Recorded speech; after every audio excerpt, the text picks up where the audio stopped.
So when you say electrify everything, is it only transport or everything? What's your view on electrification? Can you clarify a bit more?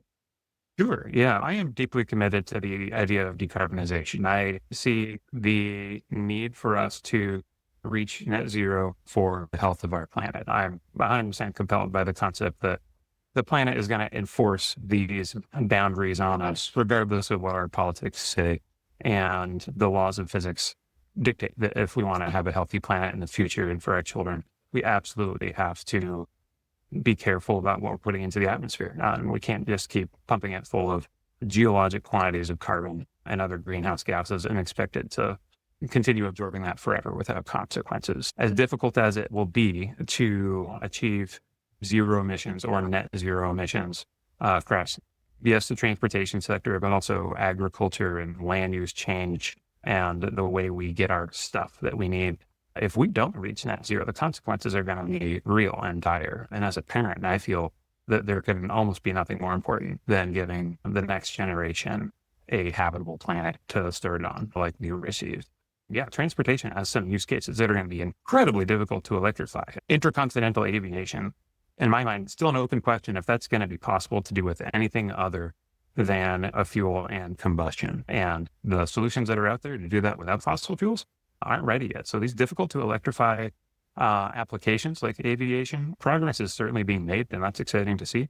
But we're going to need to have a whole variety of solutions or just change the way that we do things in some cases in order to just live within the boundaries that the planet has for us.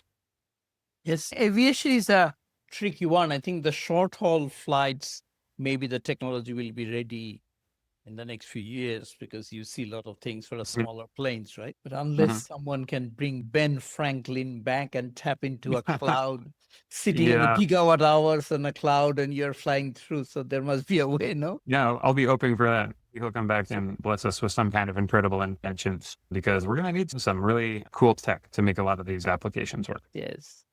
So yeah, aviation is one big question mark, but the ferries, I think there are a lot of ferries are being tried out Mhm. globally. Yeah. Electric boat somehow is not taking off yet. I don't know. Yeah. There's been a lot of really cool work going on in the Nordics with electric ferries. Of course, everyone has seen the incredible progress that Norway has made being an early leader and also facing some really difficult geography. You can drive up the coast of Norway and it'll take tens of hours less if you use their ferry system instead of making these wild detours around the fjords. And so they've had a system of operating ferries for decades. And they've really been pioneering putting in electrification on those. I rode one last year. It was really incredible. It was a tourist ferry, but there's a lot of really practical ferries running all over Norway and the Nordics. And the size of these is just immense. These are bringing semi-trucks across the Øresund Strait and providing real practical, I'll say, carbon reduction because these ferries are burning tons, literal tons of diesel and bunker fuel every day. And I'm happy to see how much progress has been made in reducing that demand. We forget that part, exactly what you just mentioned. The amount of energy that gets spent around just to carry the fossil fuel around, right? The coal or oil or even gas at Mhm. right?